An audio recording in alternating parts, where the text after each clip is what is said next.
कानपुर से निकले एक रंगकर्मी जिन्होंने न सिर्फ बेहतरीन नाटक प्रस्तुत किए बल्कि मुंबई पहुंचकर महाराष्ट्र का सम्मानित बेस्ट एक्टर अवार्ड भी जीता, और एक बार नहीं बल्कि 7 बार। इतना ही नहीं, Guinness book of world records में भी उनका नाम दर्ज किया गया। और ये नाम है रवि वैद्य, जिनसे हम आज कराने जा रहे हैं आपकी एक मुलाकात। Hello sir, good morning. Hello, morning, good morning. Nice to see you. Ranjana ji, आप बहुत समय पे आ गए। मैं थोड़ा सा ब्रेकफास्ट ही कर रहा था, सब बिस्किट्स और सब, तो आप बिल्कुल यू फील फ्री। बिल्कुल सर, नाश्ता भी आपके साथ करेंगे और बहुत सारी बातचीत आपके साथ करेंगे। आपके सामने बैठे हैं तो हमें भी थोड़ा सा मतलब ये है कि हमें थोड़ा सा ठीक से बर्ताव करना पड़ेगा। और तो सर, दर्शक हमारे जानना चाहते हैं कि आप कानपुर से हैं। हाँ, मैं बिल्कुल कानपुर से हूँ। मैं बॉर्न एंड ब्रॉट अप यहीं पर हूँ। मेरे फादर डिफेंस में थे, सर्विसेज, मतलब उस समय उसको कहते थे CIGS, chief inspectorate of general stores, तो उसमें वो थे सीनियर साइंटिफिक ऑफिसर। और मेरा जन्म यहीं का है, डॉक्टर चंद्रकांता रोहतगी, जो सिविल लाइंस में जिनका नर्सिंग होम है, तो वहाँ पर मैं 11 अक्टूबर 1953 को अवतरित हुआ। संडे था उस दिन, अगर आप गूगल करके देखें वो तारीख। 11 अक्टूबर, ये तारीख नोट की जाए। आप जैसे कि लोग देख रहे हैं। नहीं, मतलब ये एक मेरा सौभाग्य है कि हाँ, वो डेट मैं शेयर करता हूँ। एक बार बड़ा अच्छा ये इसमें हुआ कि हम लोग एयरपोर्ट लाउंज पे बैठे हुए थे और मुझे मालूम नहीं, एकदम से खुसफुस हुई कुछ, और वो बड़े ऊंचे सोफ़े थे, तो मैं जिस सोफ़े पे बैठा था मैं सडनली देख नहीं सकता था मेरे पीछे कौन है। तो एकदम से हुआ ऐसा, तो मुझे लगा कि, तो मैंने देखा तो श्री अमिताभ बच्चन जी उस समय वो लंदन की फ़्लाइट ले रहे थे और वो आए वहाँ पर। तो मैंने 1-2 मिनट का मेरे को मौका मिला, तो मैंने उनसे कहा, सर गुड इवनिंग, मेरा नाम रवि वैद्य है, थोड़ा बहुत नाटक वाटक करता हूँ, और मेन बात यह है कि 11 अक्टूबर को पूरी दुनिया के साथ सेलिब्रेट जब आपके साथ करता हूँ तो मुझे भी लोग याद कर लेते हैं। और वो हंसने लगे, कहने लगे इसे, तो कहने लगे बहुत अच्छा लगा मिलके। और उनकी फ़्लाइट अनाउंस हो गई थी, वो निकल गए। तो एक महानायक के साथ 2 मिनट भी समय बिताने का आज भी याद रहता है उसको। बिल्कुल सर, आज का दिन मुझे भी बहुत याद रहेगा। सौभाग्य मेरा। तो सर, ये थिएटर कब से शुरू हुआ? ये बड़ी एक मज़ेदार बात है। एक्चुअली बचपन में अगर देखा जाए ना, तो मैं बहुत, और इसलिए मैं कहता हूँ थिएटर एक बहुत सक्षम कलाकृति है, जिस आदमी को पर्सनालिटी डेवलपमेंट में भी काम आ सकता है, जो शायद हम लोग नहीं करते हैं उतना सीरियसली उसको। मैं खुद बहुत, मूल स्वभाव मेरा बहुत शर्मीला है, मतलब मैं जनरली लोगों से एकदम से मिलना में डरता था। और तो मेरे मदर फादर को भी लगता था कि ये क्या है, मतलब, तो वो जानबूझ के जब घर में कोई आएगा, रवि गाना गाओ, थोड़ा सा मैं गाना गाता था, क्योंकि हमारे ऊपर छत पे एक क्लास थी जिसमें प्रयाग संगीत समिति की क्लासिकल म्यूज़िक सिखाई जाती थी, लेकिन वो सिर्फ लड़कियों के लिए थी। तो वो जैसे अपने पंडित बोडस, उनकी लड़की वीणा बोडस और मेरी बड़ी दीदी, ये क्लासमेट्स थी। वीणा जो बाद में सहस्त्रबुद्धे हो गई और वो मतलब पूरी रेगुलर क्लासिकल सिंगर हो गई। तो काशीनाथ जी, मतलब उनके लड़के शंकर श्रीपाद बोडस जी के लड़के, तो ये लोग सब आते थे और सब छोटे थे, तो ये लोग सब आते थे। तो शंकर श्रीपाद बोडस जी तो सिखाते थे, लेकिन लड़कियों की क्लास थी, तो मैं जा नहीं सकता था अंदर, लेकिन बाहर बैठ के सुनता था मैं। तो कभी कभी मेरी सिस्टर्स सीखती थी और कभी उन्होंने कुछ ऐसा कहा तो मैं उनको कहता था, नहीं ऐसा नहीं है, ऐसा है, तुमको कैसे मालूम? अगर मैं भी बाहर से सुनता रहता हूँ, तो थोड़ी सी रुचि ये हुई इसमें। तो मेरे मदर फादर कहते थे गाना गाओ, तो मैं शर्माता था गाने, मैं गाता नहीं था। एक्चुअली मैंने बहुत लेट एंटर किया है थिएटर में वैसे। मतलब कल मुझे HBTI के हमारे कुछ फ्रेंड्स आए थे, तो वो कह रहे थे कि खामोश अदालत जारी है, आपका याद आ गया 1972 में आपने किया था HBTI में। तो एक्चुअली मुझे लगता है कि मेरा रियल जो काम शुरू हुआ वो 1972 में किया, और मेरी बर्थ मेरा 53 का है। इतना लेट ऐसे शुरू किया, जो लोग कहते हैं ना मैं 5 साल से कर रहा हूँ, 6 साल से कर रहा हूँ। ठीक है, मैंने सुना है कि ये भी एक बड़ी इंटरेस्टिंग सी स्टोरी है कि आप किसी फ्रेंड के साथ गए थे देखने के लिए। हाँ, क्या हुआ था कि मैं चूँकि गाना गाता था, तो वहाँ पर हम लोग की कल्चरल फेस्टिवल की वो रिहर्सल होती थी, तो उसमें हम लोग गाने वालों की रिहर्सल पहले हो जाती थी, और फिर नाटक वाले आते थे, नाटक वाले कहते चलो हटाओ, ये म्यूज़िक वालों को हटाओ, अब नाटक की रिहर्सल होगी। मैं हमेशा मैं रंजन कुलश्रेष्ठ था मेरा फ्रेंड, उसमें वो काम कर रहा था। मैंने उससे रंजन से कहा कि तुम लोग इसी दादागिरी क्यों करते हो? बोला थिएटर है, theatre is something different, theatre is much more than music and all, तो म्यूजिक पर तुम लोग बाहर निकलो अभी। तो मैंने कहा ये क्या इतना करते हैं, तो मैंने कहा मैं बैठता हूँ देखता हूँ। और मैंने देखा उस दिन फॉर्चुनेटली और अनफॉर्चुनेटली एक लड़का जो ट्रोल कर रहा था एक वो नहीं आया, तो उन्होंने कहा आप भी आ जाइए करिए, तो मैं किया, तो उनको अच्छा लगा। उन्होंने कहा तुम म्यूज़िक में पार्ट ले रहे हो ना, हमने कहा तो कहने लगे इसके बाद बैठ जाया करो तुम थोड़ा करो, and that was the entry. तो वहाँ तो बहुत छोटा सा प्ले था, लल्ला को ब्याह, 45 मिनट्स की ऐसी ये थी, एक अंकिता थी। लेकिन इमीडिएटली उसके बाद नेक्स्ट ईयर हम लोग ने एकदम खामोश अदालत जारी किया विजय तेंदुलकर जी का, और थी इंस्टीट्यूट में वो प्ले करना मतलब was a big challenge, because institute में आप जानती हैं कल्चरल फेस्टिवल में कोई सीरियस नहीं होता है, सब हा हा हू, और वो प्ले एक बड़ा बढ़िया मैसेज कन्वे करता है। भ्रूण हत्या के ऊपर मैसेज था उस समय, कितना प्रोग्रेसिव प्ले लिखा था विजय तेंदुलकर जी ने।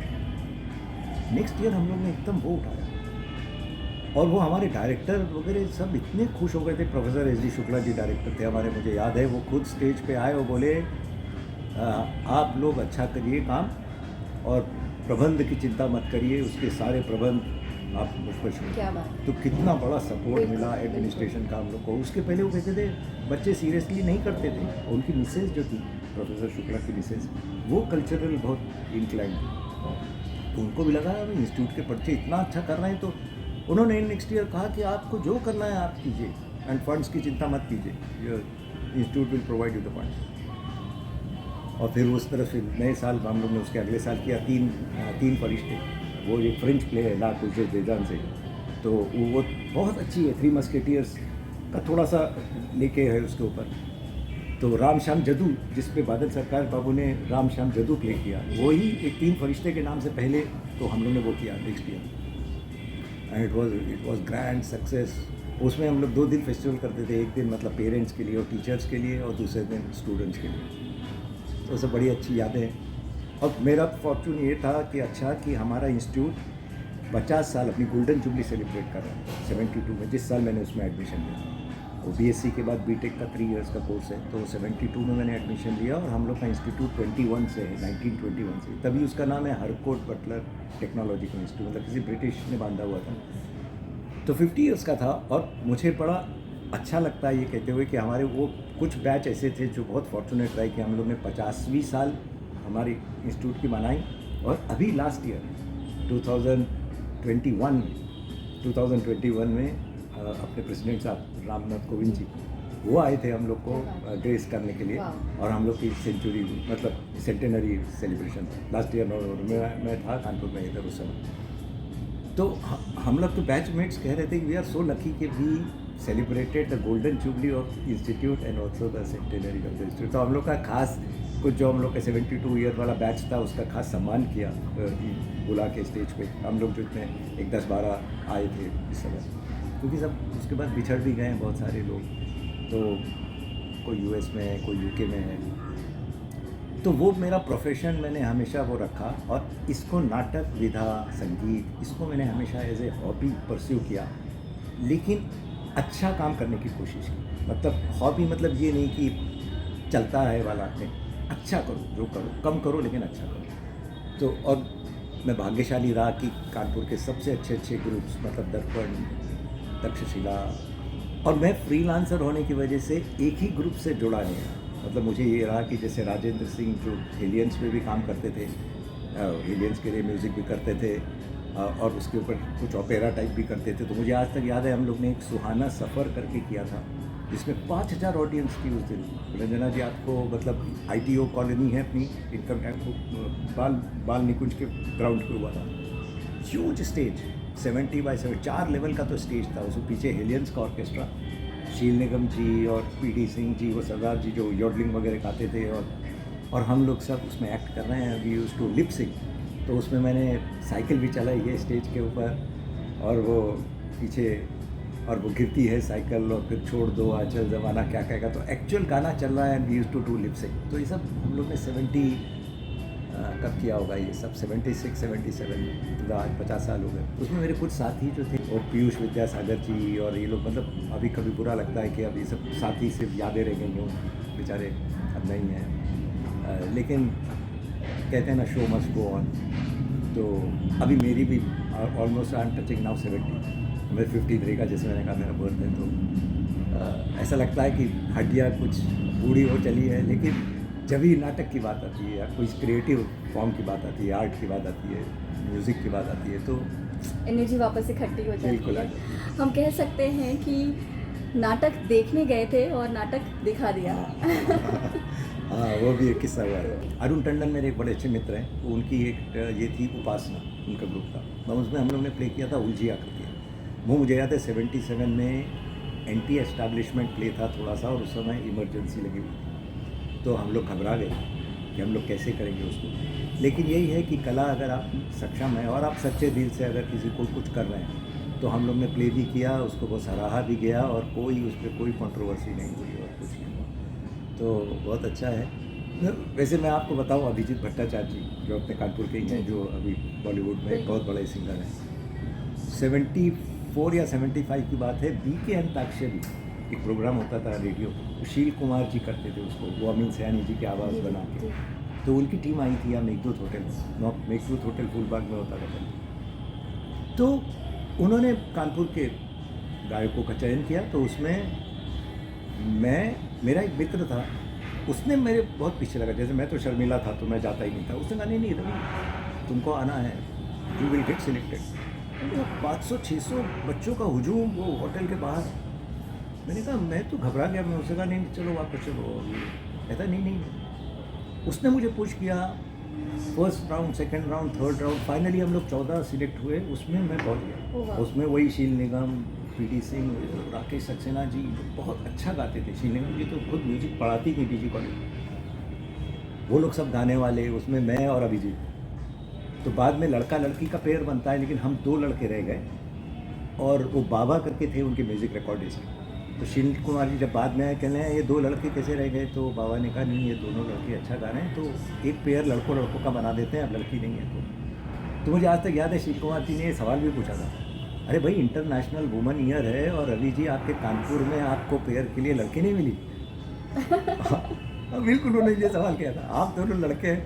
आपने कहा आप सर ये समझ लीजिए, आपको अगर लगता है तो शायद अभिजीत जी किशोर जैसा गा देंगे और मैं थोड़ा सा कोई लेडी वाले गाने चूज़ कर देता हूँ तो हंसने लगेगा। नहीं ऐसा नहीं है, लेकिन मैं कह रहा हूँ कि आपको लड़की क्यों नहीं मिली मेरे को पेयर के।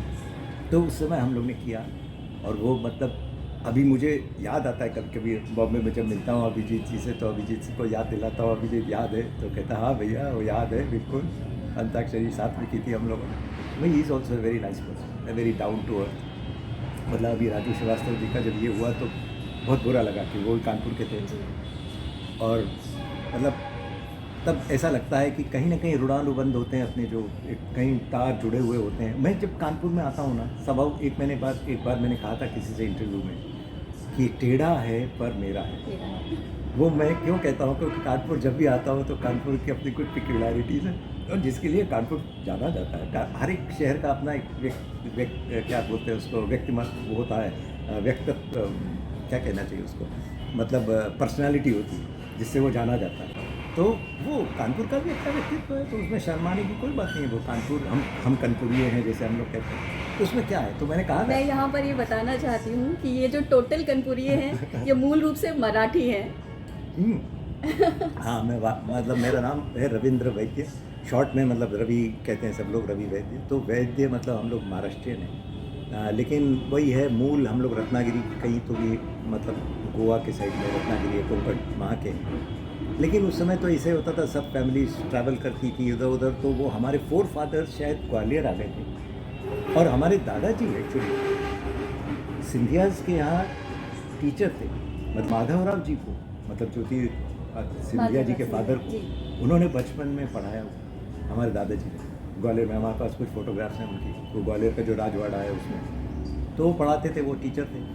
हमारे फादर को ये लगा कि उस समय, वो इंडिपेंडेंस से पहले की बात है, कि Kanpur is a very very progressive city. मतलब एक तो उस समय अपने इंडिपेंडेंस मूवमेंट में कानपुर ने बड़ा भारी सहयोग का उसका। अभी हम लोग जब अमृत महोत्सव, अमृतकाल का सुनते हैं, तो उसमें invariably 1 out of 2 times Kanpur का उल्लेख आ जाता है, कि चंद्रशेखर आज़ाद का नाम हो, या इनका नाम हो, या नानाराव पेशवे का नाम हो, तो कानपुर का संबंध आ जाता है। तब सब लोग को लगता है ओ, मेरे भाई Kanpur is a historically important city, हमने कहा it is not that, it is not a small city.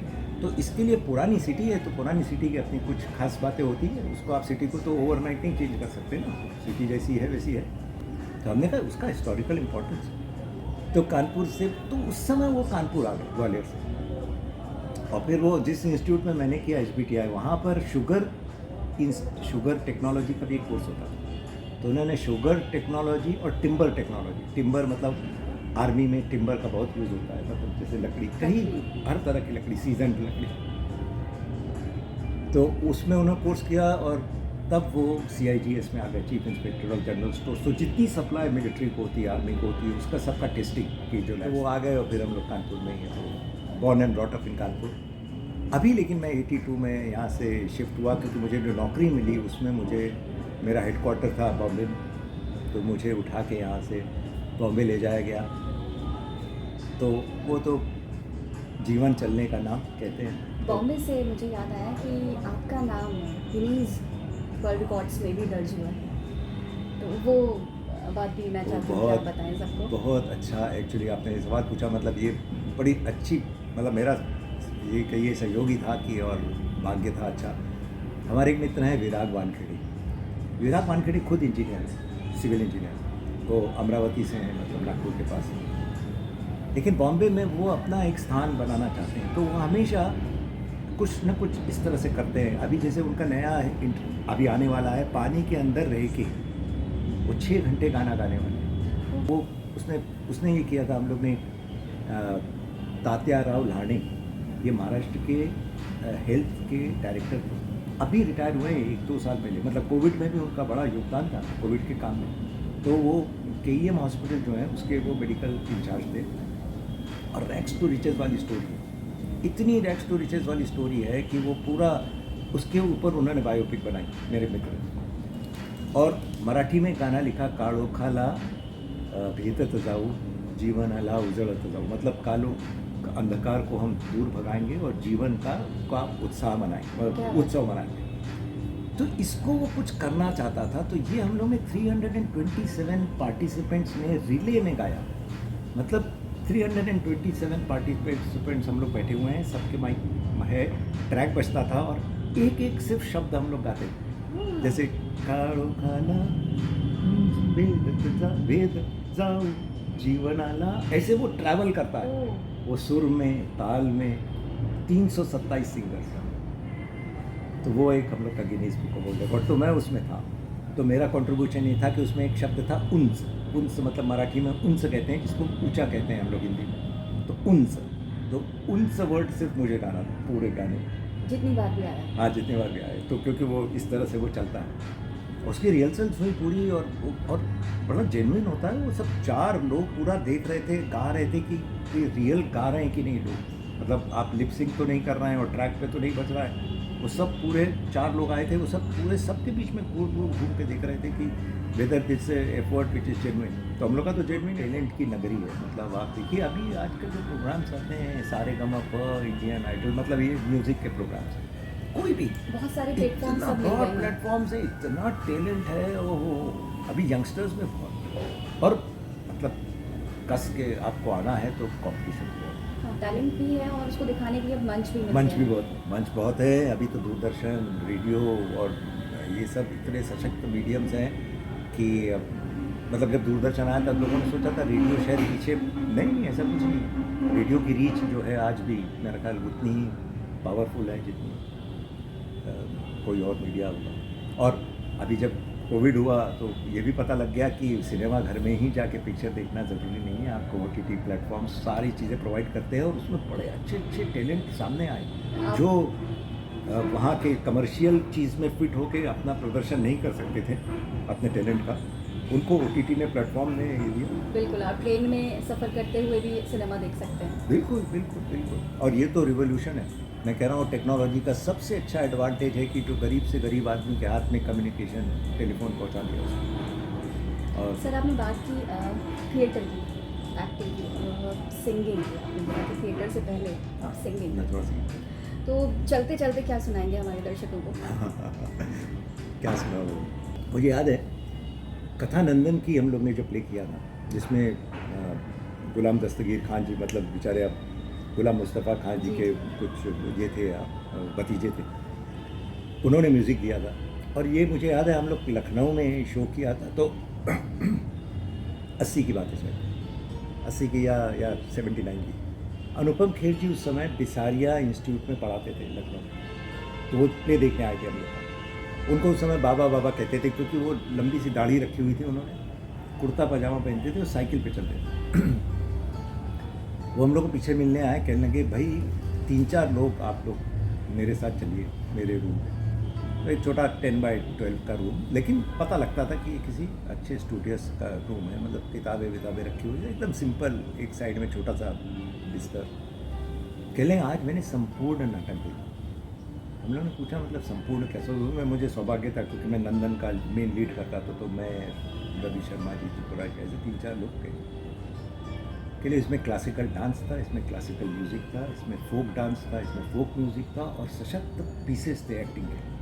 पहले यही तो संपूर्ण नाटक हो, जो नाटक की हर विधा को टच करता है, नाच, गाना और डायलॉग्स, और एक सशक्त और मैसेज, सोशल मैसेज। तो मुझे आज तक वो वर्ड याद है कि आज मैंने संपूर्ण नाटक देखा। तो हम लोगों ने उनसे पूछा सर, तो उन्होंने बताया। तो उसमें ये था कि वो नौटंकी शैली प्रथा अपनी उत्तर प्रदेश की, गुलाब भाई जी ने भी उसमें हम लोग को बहुत मदद की थी। और बी ए भाई ने जो, बी ए भाई हम लोग गुलाम दस्तगीर खान को प्यार से बी ए भाई कहते थे, तो बी ए भाई ने जो म्यूज़िक बनाया था और मुझसे इतना गवाह के लिया उन्होंने, मुझसे नहीं 40 लोगों से गवाह के लिया। अब कुछ भगवान की दुआ से मतलब गाते थे ठीक ठाक, कुछ नहीं गाते थे, लेकिन बी ए भाई ने कहा आप बस कोशिश कीजिए गाने की, आपको सुर में मैं गवा दूँ। तो उसकी शुरुआत ऐसी थी कि मान सरोवर चरण तल शीश विराजे गंग, मतलब शिव और पार्वती, नट और नटी। वाम अंग गौरीर में आशुतोष के संग, आशुतोष के संग जगत जननी आकाज सवारो, ऊंच नीच का भेद मिटा धरती का दुख उबारो। फिर वो लाइव होता था नगा तन के मद में चूर, दीन दुखियों पर आँख दिखाए, मन में करता ध्यान प्रभु का, नंदन घर को आए। वो इंट्रोड्यूस कर रहा है कि नंद मन में करता ध्यान प्रभु का, नंदन घर को आए। तभी आई अपनी बस्ती, जहाँ थी ताड़ी की मस्ती, मोहल्ला चमराना जिसका, वहीं का वासी नंदन था। और फिर ये टिपिकल नौटंकी। तो ये सब हम लोग को उन्होंने गाया। उसमें क्लासिकल सिंगिंग था, मेरे कुछ पद थे जो भैरवी पे आधारित थे, और इतने अच्छे राग थे, जिसे कहते हैं ना रियली संपूर्ण नाटक। तो वो मुझे मतलब सौभाग्य है मेरा कि मुझे करने को मिला, और नंदन का लीड रोल करने को मिला। और ये सच्ची कथा है, ये बच्चों को पढ़ाई जाती है, कथा है नंदनार तमिलनाडु की, कि वो जो नंदन एक ये है शूद्र है, उसको चिदम्बरम के मंदिर में जाके शिव के दर्शन करने। तो वो देवदासी जो होती है वहाँ नृत्य में, वहाँ की अभी भी प्रथा है, तो देवदासी को अप्रोच करता है कि तुम्हारी मदद से मुझे पुजारी तो नहीं करने देगा, लेकिन तुम्हारी पुजारी से पहचान है, मुझे शिव के दर्शन कराओ। तो जितने भी ये दर्शन, शिव के भजन, ये सब क्लासिकल सिंगिंग, और वो गाँव वाले जो हैं ताड़ी, वो सब फोक सिंगिंग, और वो फोक डांसिंग। और नर्तकी जो है वो जो देवदासी है वो क्लासिकल कथक करती है। सूत्रधार का जो था, और सूत्रधार वो नौटंकी विधा, सूत्रधार और नटी। बहुत बढ़िया, बहुत। वो एक संगीत नाटक कह सकते हैं उसको आप, क्योंकि वो सब पूरा लोक शैली पे आधारित था। तो वो संगीत चूँकि थोड़ा सा आता था मुझे, तो जब ये हम लोग की ऑडिशन हुए एक तरह से, बीए ने जब चूज़ किया कि कौन क्या रोल करेगा, तो उसमें ऐसा नहीं है कि मुझसे अच्छे अभिनय करने वाले लोग नहीं थे। जैसे विजय बैनर्जी फॉर एग्जांपल मुझसे बढ़िया, मुझे लगता है कि वो हमसे ज़्यादा अच्छे अभिनय में सशक्त थे, लेकिन गाने में शायद उनको नंदन के लिए ऐसा चाहिए था जो गा भी सके और एक्ट भी कर सके। तो वो शायद वहाँ पर मतलब मुझको वो ज़्यादा सूटेबल पाया गया, और बूढ़े का रोल फिर उन्होंने किया था विजय भाई ने। तो यादें हैं कुछ, हम लोग ने उसको बहुत शोज़ किया। दिल्ली में किया। दिल्ली में बाबा कारंत जी आए थे हम लोग कपड़े देखने, वो पीछे आए स्टेज पे मिलने के लिए, आप लोग की कोरियोग्राफ, वो तो खैर त्रिपुरारी जी की वजह से आए। तो बाबा कारंत जी आए। भोपाल में ऑल इंडिया फेस्टिवल होता है, उसमें हम लोग ने किया। उसके पहले दिन 1084 की माँ, वो जो अपने श्यामानंद जालान जी का कलकत्ता से, और दूसरे दिन नसीर भाई और ओमपुरी जी बॉम्बे से, और उसके बीच में हम लोग का कथा नंदन की। तो कभी कभी अच्छा लगता है कि ऐसे फेस्टिवल्स में भी आपने काम किया है जहाँ नामी गिरामी लोग सब आपके आज पहले दिन और दूसरे दिन करके गए। तो इस तरह से वो संगीत से घुस के मैं थोड़ा सा नाट्य में आ गया, और अभी भी नाट्य विधा को मैंने कायम रखा है। संगीत का भी मैं शिक्षा लेता हूँ। अभी भी मैं, यशवंत देव जी हैं वहाँ म्यूज़िक के डायरेक्टर बड़े मराठी के, अब वो नहीं रहे। तो अभी 5-7 साल पहले उन्होंने वर्कशॉप ली थी, उनसे मैंने क्लासेस लिए, वर्कशॉप तो अटेंड की, उनके क्लासेस भी ले सके। और अभी भी उनके एक रंग साधना ऐसा ग्रुप है जिसमें मैंने 2 साल का कोर्स भी किया है संगीत। हालांकि आप अभी भी बहुत यंग हैं, लेकिन फिर भी सीखने की कोई उम्र नहीं होती। हाँ। सर बहुत बहुत शुक्रिया इतना समय देने के लिए, इतना कीमती समय देने के लिए। आप समय निकाल के आई, वो भी दिवाली के मौसम में जहाँ सब लोग अपने अपने कार्यों में बिजी हैं, तो उसके लिए आपका बहुत बहुत धन्यवाद। तो आप बताइए हमें कि कैसा लगा आपको रवि जी से मिल करके, कमेंट करिए और बताइए कैसा लगा। मिलते हैं फिर किसी और के साथ एक मुलाकात में।